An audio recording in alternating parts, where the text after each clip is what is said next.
우리가 지금까지 살펴본 내용은 로마서 서론에 해당하는 말씀이고, 이제 앞으로 오늘부터 살펴볼 18절부터가 본격적인 로마서 본론입니다. 그런데 실제적으로 시작되는 이 로마서의 본론이 하나님의 무서운 진노에 대한 말씀으로 출발을 하고 있다는 거예요.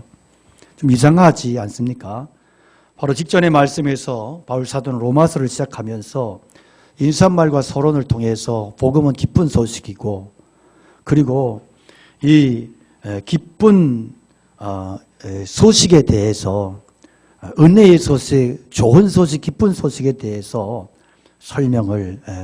말씀을 했는데, 그리고 나서 이제 그 복음의 능력에 대한 설명을 하기 위해서 첫 번째로 꺼내든 주제가 하나님의 진노라고 하는 주제예요. 왜 그럴까? 이것은 복음이 기쁜 소식이고 구원의 능력이라면 도대체 무엇으로부터 구원을 받았기에 기쁜 소식인 것인가? 이것을 설명해야 되기 때문이에요. 복음이 기쁜 소식인 것은 하나님의 진노로부터 구원받은 것이기 때문에 기쁜 소식인 것입니다. 여러분, 감기 걸린 사람이 감기에서 나을 수 있다는 소식과 암기 말 환자가 그 암으로부터 치료받을 수 있다는 소식은 경중에 있어서 엄청난 차이가 있죠. 마찬가지로 바울 사도가 로마서 본론을 시작하면서 하나님의 진노라고 하는 무거운 주제를 꺼내는 것은 과거의 우리의 상태가 인간의 상태와 실존이 얼마나 절망적이고 비참했는지, 그리고 그 실존이 인간의 힘으로는 도저히 극복해낼 수 없는 정말로 끔찍하고 절망적인 상태에 빠져 있었음을 먼저 깨닫고 복음의 필요성을 알게 하기 위해서 본론으로 들어가면서 제일 먼저 꺼내든 주제가 하나님의 진노라고 하는 주제인 거예요.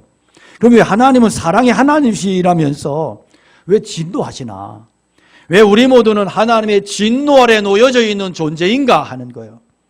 첫째는 불의가 진리를 가로막고 있기 때문이다.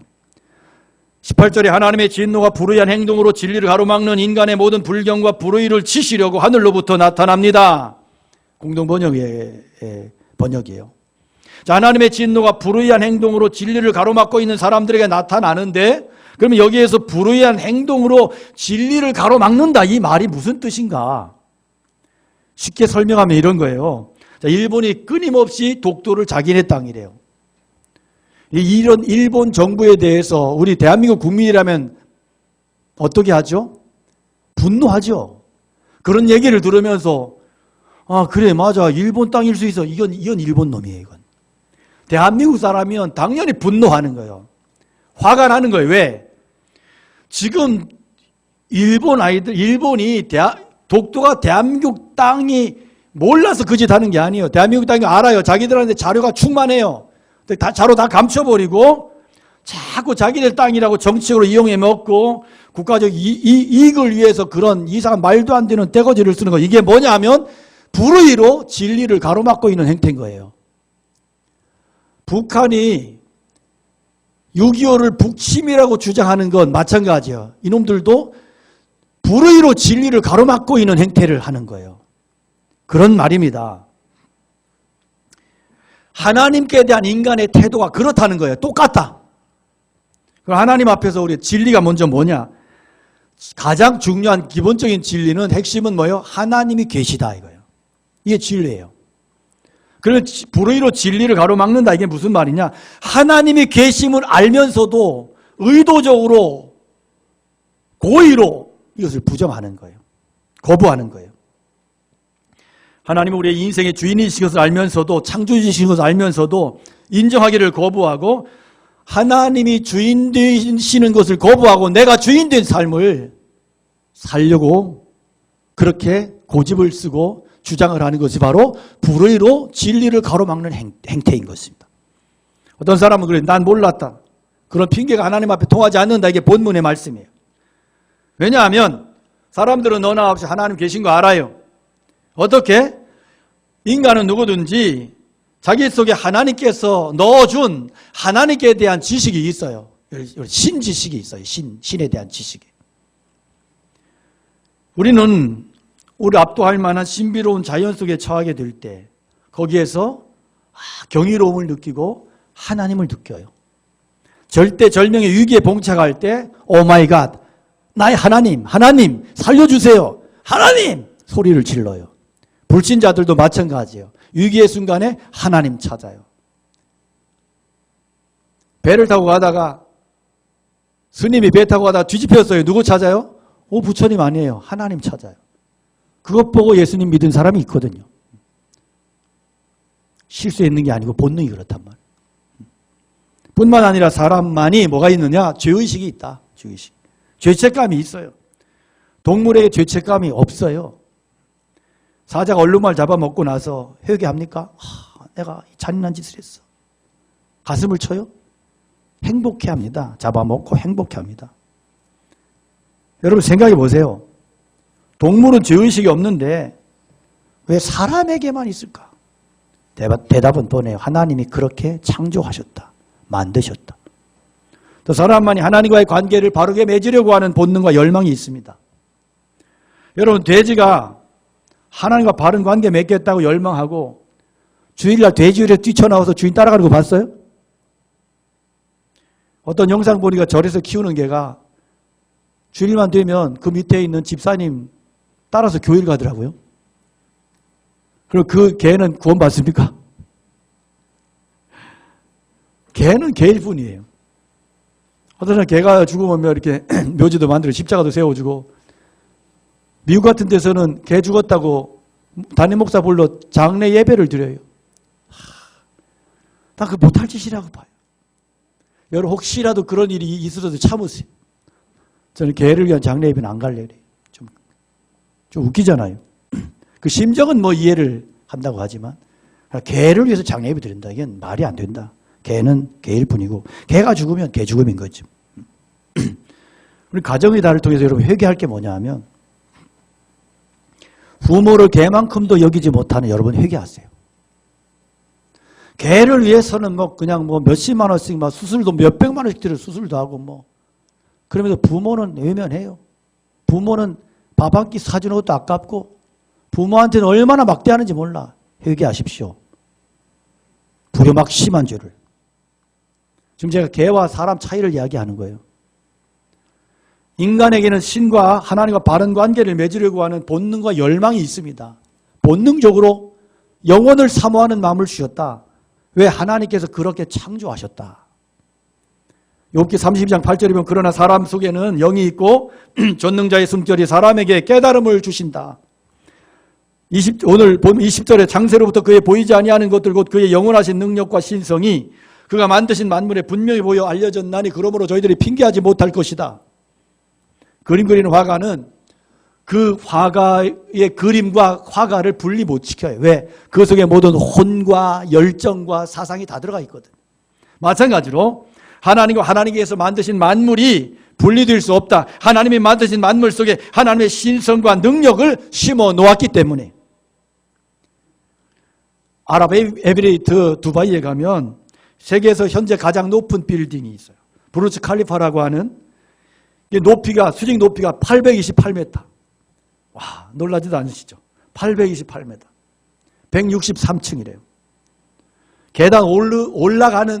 계단을 내려오는 데만도 2시간 반이 걸린다 그래요. 놀라운 것은요. 내년에 완공 예정인 이 사우디아라비아의 제다 타워라고 하는 그 빌딩은 무려 높이가 1km가 넘습니다. 1km하고 1m가 더 올라간대요.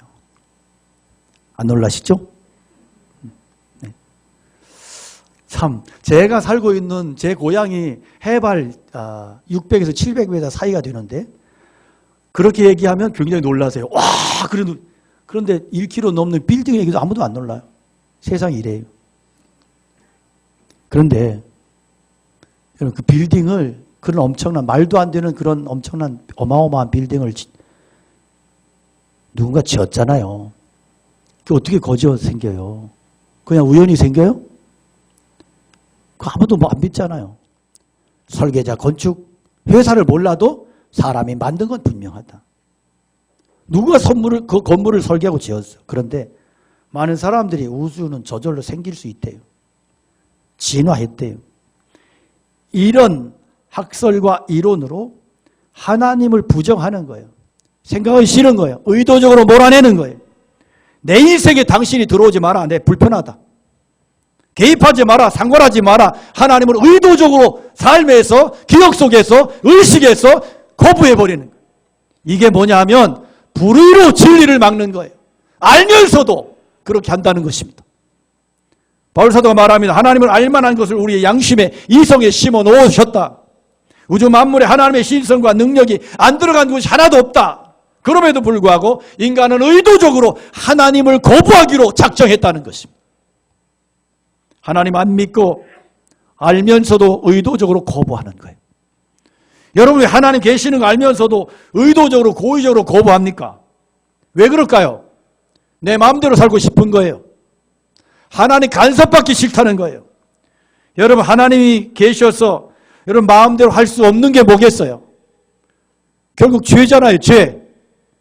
하나님 안 계신다고 여행 못 갑니까? 하나님 안 계신다고 취미생활 못해요? 하나님이 계셔서 못하는 게 뭐예요? 결국은 뭐예요? 죄가 걸린단 말이에요. 죄와 충돌하는 거예요. 하나님이. 의도적인 죄. 하나님은 간음은 죄라고 말씀하시는데 간음을 즐기고 싶어서 간음죄를 폐지시켜버리는 이런 더러운 인간들. 개인이 거부하고 개인이 자유로워지고 싶으니까 국가가 법적으로 거부하며 이런 짓들을 하고 있는 거예요. 이게 뭐냐? 하나님을 의도적으로 거부하고 불의로 진리를 가로막는 악한 행위가 되는 것이에요. 그렇기 때문에 나는 하나님이 계신 것을 몰랐다. 하나님의 진노의 심판이 있다는 것을 몰랐다. 이런 변명이 안 통한다는 거예요. 하나님 앞에서. 왜? 알면서도 지금 고의로 진리를 거부하고 있고 고의로 하나님을 거역하고 있으니까. 모든 사상과 이론과 경험과 합리적인 것을 다 동원해서 하나님을 거부하고 있는 인생들. 여러분 어떠세요? 나는 해당 사항이 없나요? 하나님 계시는데 없는 것처럼 그렇게 살지 않나요? 하나님 없는 것처럼 말하고 하나님 없는 것처럼 생각하고 판단하고 고집 부리고 혈기 부리고 하나님이 분명히 살아계시는데 하나님을 의도적으로 생각하지도 않고 불신하고 그리고 하나님처럼 하나님이 죽은 하나님인 것처럼 낙심하고 절망하고 포기하고 염려, 걱정, 두려워하고 이게 우리들의 모습이 아닌가 말이에요. 하나님 분명히 계시는데 하나님이 통치받기를 거부하고 하나님이 내 인생의 주인이신데 내가 주인이 되어서 자리 틀고 살고 있고 하나님의 이름은 폼으로 부르고 있고 불신앙이 체질화되어 버리고 그러면서도 아무런 가책도 없이 살아가는 왜 이럴까? 왜 하나님 계시는데 안 믿고 불순종하고 당연하게 불순종하고 거역하고 도대체 뭐가 문제일까? 그 원인이 무엇일까? 두 가지의 불경건과 불의 때문이에요. 오늘 본문의 말씀처럼 18절의 말씀 다시 보면 하나님의 진노가 불의로 진리를 막는 사람들의 모든 경건하지 않음과 불의에 대하여 하늘로부터 나타난다. 하나님의 진노가 불의로 진리를 막는 사람들에게 나타나는데 불의로 진리를 막는 그 원인, 즉 하나님의 진노의 원인이 무엇이냐? 진노의 원인이 두 가지예요. 18절에 보면 하나는 경건하지 않음, 다시 말하 불경건이에요. 또 다른 하나는 불의예요. 이 두 가지 때문에 하나님께서 진노하신다. 이 경건하지 않음이라고 하는 단어는 영어 단어로 godlessness라고 하는 단어입니다. 두 가지 합성어죠. 그래서 하나님을 믿지 않는 거예요. 하나님을 마음에서 거역하고 내모는 마음이에요. 하나님을 마음에서 내보낸 상태, 이게 뭐라고요? 이게 불경건이라고요. 우리 경건과 불경건을 뭐 행동거지에서 자꾸 찾으려고 그래요. 뛰어다니면 방정 맞은 것, 전철이 걸으면 그런 게 아니에요. 경건은 뭐냐? 나의 삶에서 하나님을 인정하지 않으면 그것이 불경건이고 내가 삶으로 하나님을 인정하면 그게 경건인 거예요. 하나님에 대한 마음의 태도예요. 하나님으로부터 독립해서 제 멋대로 살고 싶고 자기 마음대로 살고자 하는 마음의 욕구, 이게 불경건이에요. 이게 악의 출발점이에요. 불경건이 불의로 진리를 막게 해서 하나님의 진노를 쏟게 하는 원인이라는 것입니다. 여러분 창세기 3장에 보면 하나님 선악과 에덴 동산 선악과를 에덴 중앙에 선악과를 나무를 두셨습니다. 다 하지만 이것은 네가 지켜라. 이게 뭐예요? 이거 하나 지킴으로 네가 하나님을 인정하고 경외하는 것을 내가 알아주겠다, 인정해 주겠다는 법 아닙니까? 그러면 이것을 거역하는 것은 뭐예요? 하나님을 내모는 행위로 내가 인정하겠다는 거예요. 그것을 거역했습니다. 그것을 거역했다고 하는 건 뭐예요? 더 이상 하나님을 내 마음의 중심에서, 내 인격에서, 내 인생에서 하나님을 중심하여 살지 않겠다고 하는 거역이에요. 이게 불경건이에요. 그러니까 따먹었다 안 따먹었다 이거 가지고 몇 개를 따먹었냐, 한 개밖에 안 먹었는데요, 반 개밖에 안 먹 그런 얘기 아니에요. 이미 끝이에요. 아웃이에요. 무슨 이야기냐? 이것은 그 행위 자체인 거예요. 양의 얘기가 아니에요. 행위 그 자체가 이미 하나님의 간섭을 받지 않겠다는 그런 행위인 거예요. 하나님을 내 마음에서 거부하고 내쫓아 버리는 거예요. 여러분, 이것이 죄의 본질입니다. 이게 성경에서 말씀하고 있는 불경건이고, 이 불경건이 하나님의 진노를 쏟게 하는 원인이 된다는 것입니다. 그런데 우리는 이걸 대수롭지 않게 생각하더라. 신앙이 있다고 하는 사람과 불신자의 차이가 뭐예요? 여러분, 솔직하게 한번 질문해 보십시오. 정말 신자입니까? 정말 예수님 믿으세요? 교회만 들락날락거리면 다 신자인 거예요? 여러분, 과거 역사 보면 한나라에서 가장 큰 죄가 뭐냐면 역적모의죄예요. 가장 큰 죄. 왜 역적모의죄가 큰 거예요? 그는 왕을 왕으로 더 이상 인정하지 않겠다는 거예요. 마찬가지예요. 우리 신앙에 있어서 가장 본질적인 죄, 악한 죄, 오리지널 신, 이게 뭐예요? 하나님을 하나님으로 인정하지 않겠다는 거예요. 마음의 중심에서 하나님을 거부하는 죄, 이것이 가장 큰 죄, 악랄한 죄다. 이것이 성경의 진언입니다. 불경건은 한마디로 의도적인 배신이라는 거예요. 이게 하나님을 진노케 하는 무서운 죄예요. 하나님을 정직하게 연구했더니, 겸손하게 기도해 봤더니 하나님이 안 계시더라. 그런 얘기 아니에요. 하나님 부인하려는, 거역하려는 의지를 내가 먼저 발동하고 있는 거예요. 하나님을 몰아내겠다, 내게서. 그리고 이미 불신앙의 프레임을 만들어 놓고 모든 것을 그렇게 몰고 가는 거예요. 신앙생활하면서 하나님의 말씀을 다 믿지 않아요. 내 뜻대로, 내 멋대로 믿는 거예요. 그건 믿음이 아닌 거예요. 그러니까 하나님을 결정적일 때마다 대놓고 거부하고 부정하는 거예요. 하나님을 거역하고 달려드는 것입니다. 이게 무서운 것입니다. 하나님을 대적하는 것이기 때문에. 두 번째로 하나님의 진노의 원인이 뭐냐? 불의 때문이다. 불의가 뭐냐? 쉽게 말씀드리면 불경건은 하나님을 인정하지 않고 하나님을 의도적으로만 거역하고 마음에서 내쫓은 마음의 상태가 불경건이라면, 이 불경건으로 인해 나타나는 모든 삶의 현상들, 삶에 나타나는 열매들, 이런 모습들, 결과물, 이게 불의다. 불의. 자, 보십시다.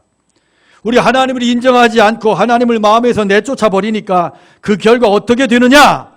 하나님을 알되 하나님을 영화롭게도 아니하며 감사하지도 아니하고 오히려 그 생각이 허망하여지며 미련한 마음이 어두워졌나니 스스로 지혜 있다는 어리석게 되어 썩어지지 아니하는 하나님의 영광을 벌어질 사람과 새와 짐승과 기어다니는 동물 모양의 우상으로 바꾸었다. 생각이 썩어버리더라. 허망해지고 미련해지고 어리석어지고 마음에 온갖 문제들이 발생하는, 하나님이 없으면, 마음에서 하나님을 내어 몰아버리면 결과는 이렇게 패역하게 되고 이렇게 썩어 문드러지게 되더라. 고린도서 4장 4절에 그 중에 이 세상 신이 믿지 아니하는 자들의 마음을 혼미하게 하여 그리스도의 영광이 복음의 광채가 비추지 못하게 함이니 그리스도는 하나님의 형상이라 그랬어요. 무슨 말씀이에요? 생각이 허망해지고 미련해지고 어리석어지고 마음에 문제가 생기는데 어떤 문제냐? 바로 마음을 마귀에게 빼앗겨버리게 되는 거예요. 그래서 그 생각과 마음의 중심이 항상 악해. 늘 어두워. 마음이 약하고 어두워도 악한 줄 모르고 어두운 줄 모르는 거예요. 이런 자들은 마음의 주인이 이미 마귀예요. 어둠인 거예요. 어둠이 그의 마음을 잡아버린 거예요. 점령한 거예요. 하나님을 그래서 바라보지 못하는 것입니다. 그럼 어떻게 마귀에게 마음을 내어줬을까? 왜 어떻게 이런 일이 일어나냐? 하나님 말씀대로 사는 것은 싫고 내 마음대로 죄짓고 살고 싶기 때문에. 요한복음 3장 19절에 그 정죄는 이것이니 곧 빛이 세상에 왔을 때 사람들이 자기 행위가 악함으로 빛보다 어둠을 더 사랑한 것이니라. 악을 행하는 자마다 빛을 미워하여 빛으로 오지 아니하나니 이는 그 행위가 드러날까 함이라. 자, 봐요. 하나님을 마음에 두기 싫어했더니 어떤 일이 일어나느냐? 어둠이 그 마음을 장악하게 되는, 마귀가 그 생각을, 마음을 장악해 버리는 거예요. 그랬더니 나타나는 현상이 어떤 현상이 나타나느냐?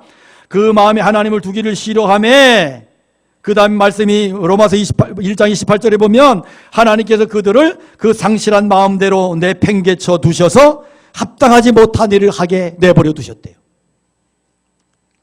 이게 불경건 아닙니까? 마음을 마귀에게 빼앗겨 버렸어요. 그랬더니 불경건의 결과가 어떤 식으로 나타나느냐? 1장 29절에 보면 곧 모든 불의, 추악, 탐욕, 악의가 가득한 자요, 시기, 살인, 분쟁, 시기, 사기, 악독이 가득한 자요, 수군하는 자요, 비방하는 자요, 하나님께서 미워하시는 자요, 능욕하는 자요, 교만한 자요, 자랑하는 자요, 악을 도모하는 자요, 부모를 거역하는 자요, 우매한 자요, 배역하는 자요, 무정한 자요, 무자비한 자라. 자, 여기에서 여러분은 자유하세요. 이 모든 죄악으로부터 자유롭다고 생각하십니까? 아니요, 마찬가지 아닙니까?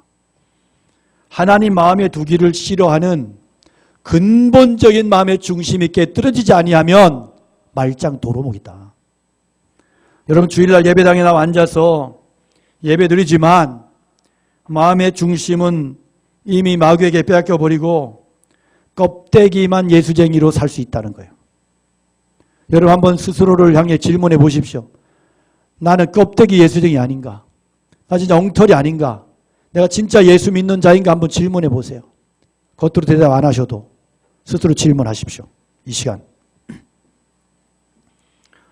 예수 믿는다고 예배 참석하고 기도하고 성경 읽고 헌신하고 봉사도 하지만 여전히 근본은 중심은 육신의 정욕과 이생의 자랑과 안목의 정욕을 따라가느라고 미쳐 있어요.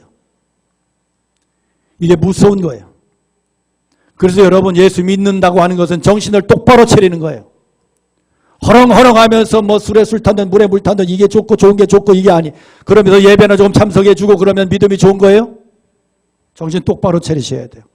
결국 이런 자들은 하나님의 진노 아래 놓이게 되는 거예요.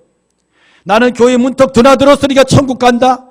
나는 교회 문턱 열심히 드나드니까 나는 그러니까 구원받은 자다. 그런 얘기 하지 말라는 거예요. 안심하지 말라. 최근에 여러분, 코로나로 인해서 신자들 안에 이 불경건의 배포가 배짱이 얼마나 커졌는지 몰라요.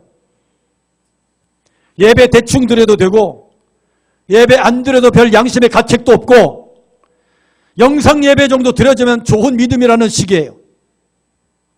여러분, 솔직히 말합시다. 우리 청년들은 제가 중고등부 학생들 묻지도 않겠어요. 걔네들은 중직자들 중에, 직분자들 중에 6주간 영상 예배 정말 잘 들으셨어요? 정말 하나님 앞에 제대로 된 예배 들으셨어요? 예배 드린다는 게 그냥 스마트폰 하나 켜놓고 설교나 그냥 한번 들었으면 그냥 그래도 잘한 거일 거예요. 그것도 안 한 중직자들도 많이 있어요.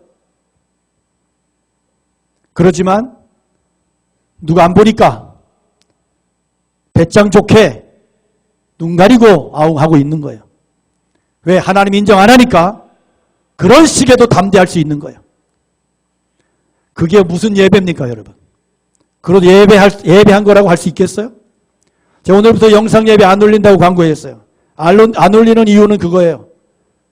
우리는 조금만 틈이 생겨도 얼마나 합리화시키는지 몰라. 물론 회사나 이런 이유로 인해서 예배에 못 나오시는 분들 계신 걸로 알아요. 그런 분들은 그런 분들이고 그것까지 제가 뭐라고 하는 건 아닙니다. 그러나 여러분, 우리가 정말 양심적으로 하나님 앞에 가슴에 손을 얹고 이 문제를 진단해 보십시다. 과연 내가 정말 하나님 앞에 의로운 자인가? 내가 불경건을 할 수만 있으면 합리화시키고 온갖 불의를 다 저지르면서도 눈 가리고 아웅하고 있는 껍데기만 신자로 나와 있지는 않는가? 신앙은 여러분 연기가 아니에요. 신앙은 드라마 찍는 게 아니에요. 이것은 내가 내 실존이 하나님 앞에 발가벗고 적나라한 모습을 하나님 앞에 보이면서 주님 제가 죄인이에요. 내가 어떻게 구원을 받을 수 있고 내가 어떻게 살아가야 됩니까? 끊임없이 하나님 앞에 발가벗고 그렇게 질문하며 회개하며 하나님 앞에 나의 삶을 바치고 드리는 거예요. 그런데 왜 하나님은 가만히 계시느냐? 그건 하나님이 가만히 계시는 것이 아니라 성경은 하나님의 진노가 계속 쌓여가고 있다. 벽돌처럼. 우리가 이 사실을 자각해야 됩니다. 이 사실을 자각하며 매일매일 경건에 힘쓰는 것이 신앙생활이에요. 이 세상에 하나님 거부하고 마음에 하나님 두기를 싫어하는 불경건의 현실을 보면서 불의를 보면서 하나님의 진노가 쌓여가고 그 진노가 가득 차면 마침내 하나님의 진노가 쏟아지고 멸망받을 수밖에 없다고 하는 것. 그리고 그런 인생은 하나님의 진노를 피할 길이 없다고 하는 것. 영원히 피할 수 없다고 하는 것. 이것을 날마다 영적으로 자각하며 살아가는 것이 신앙생활인 거예요. 그럼 어떻게 우리가 자각하며 살아갈 수 있을까? 여러분, 하나님께서 우리에게 제공해 주신 두 가지의 어플이 있어요. 그 중에 하나가 뭐냐 하면 기록된 말씀, 하나님 말씀이에요. 시편 19편 7절에 보면 여호와의 율법은 완전하여 영혼을 소성시키시며 그 증거는 확실하여 우둔한 자를 지혜롭게 하며 여호와의 교훈은 정직하여 마음을 기쁘게 하고 여호와의 계명은 순결하여 눈을 밝게 하시는도다. 여호와를 경유하는 도는 정결하여 영혼까지 이르고 여호와의 법도 신실하여 다 의로우니 곧 금곤 많은 정금 순금보다도 섬할 것이며 꿀과 송이꿀보다도 달도다. 또 주의 종이 이것으로 경고를 받고 이것을 지킴으로 상이 크나이다 그랬어요.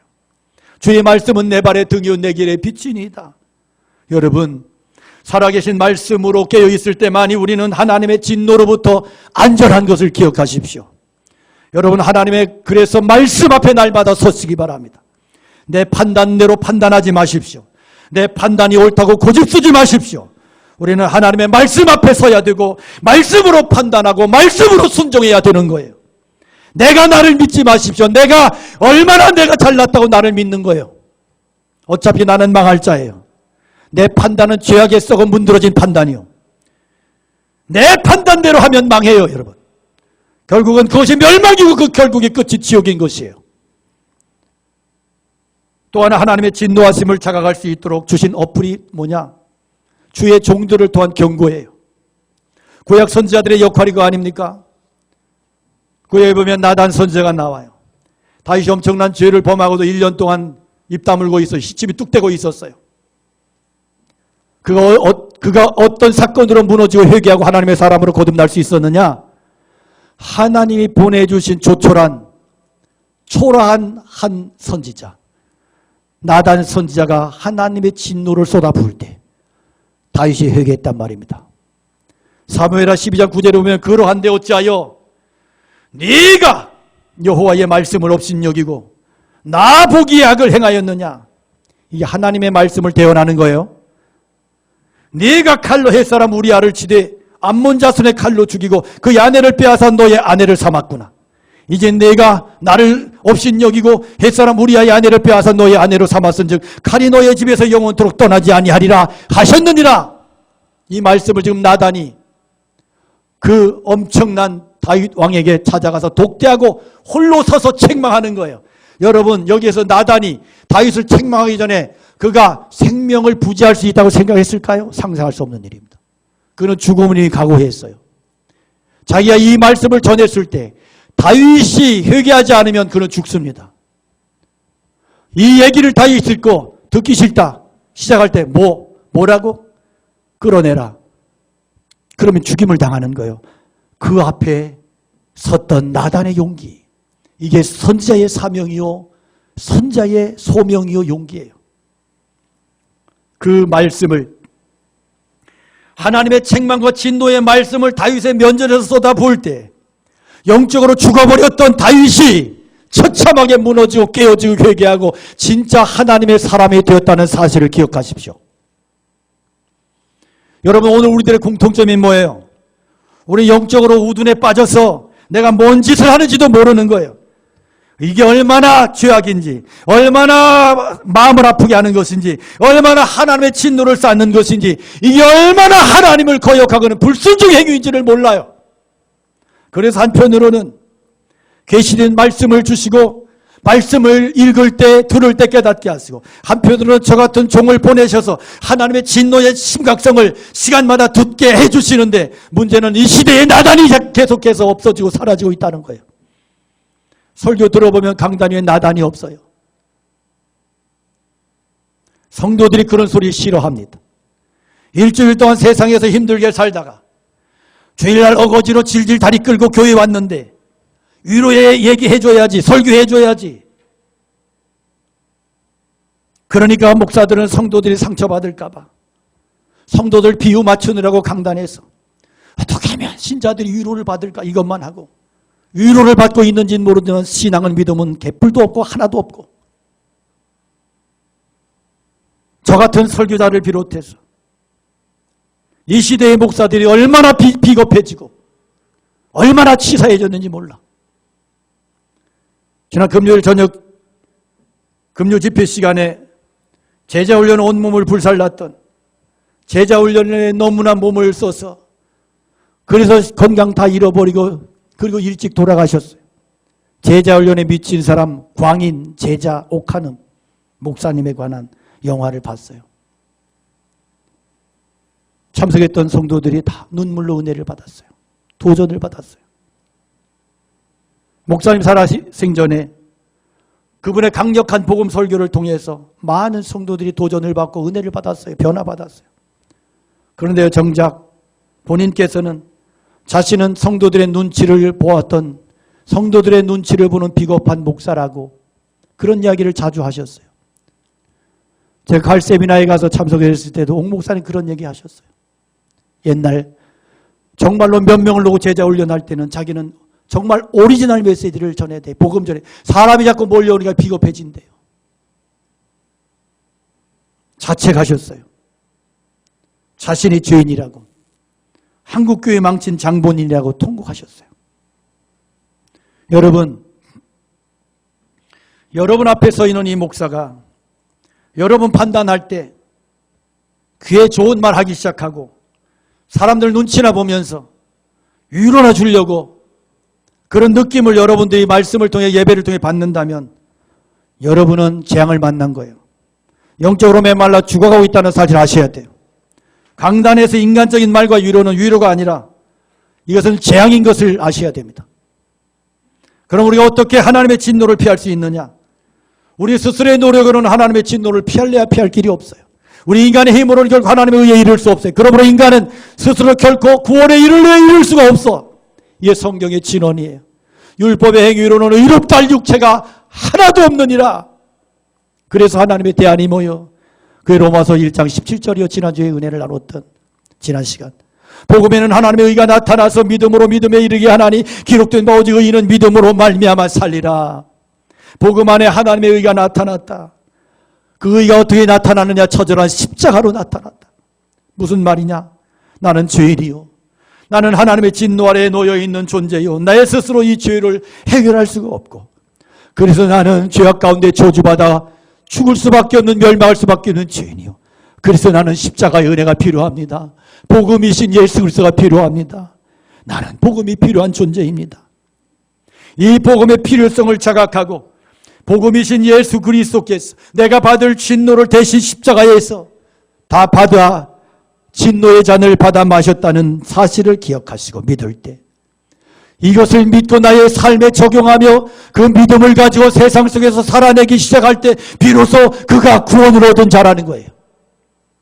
로마서 5장 9절입니다. 그러면 이제 우리가 그의 피로 말미암아 의롭다 하심을 받았으니 또 그로 말미암아 진노하심에서 구원을 얻을 것이라. 할렐루야. 그래요, 우리의 구원의 길은 오직 예수 그리스도의 십자가 외에는 다른 길이 없다. 죄에서 자유를 얻게 하는 능력은 십자가의 보혈, 주의 보혈, 예수의 능력밖에는 없다. 요한복음 3장 36절에 아들을 믿는 자에게는 생명이 영생이 있고 아들에게 순종하지 아니하는 자는 영생을 보지 못하고 도리어 하나님의 진노가 그의 위에 머물러 있느니라. 하나님의 영원한 진노로부터 벗어나서 구원 얻을 자가 누구냐? 예수 그리스도의 십자가의 그대로의 피한 자, 그만이 구원 얻을 자임을 기억하시고, 이것이 성경이 우리를 향하신 선언임을 기억하시기 바랍니다. 십자가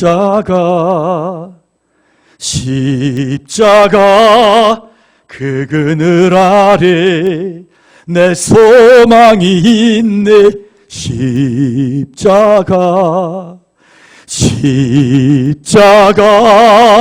그 그늘 아래 내 생명이 있네.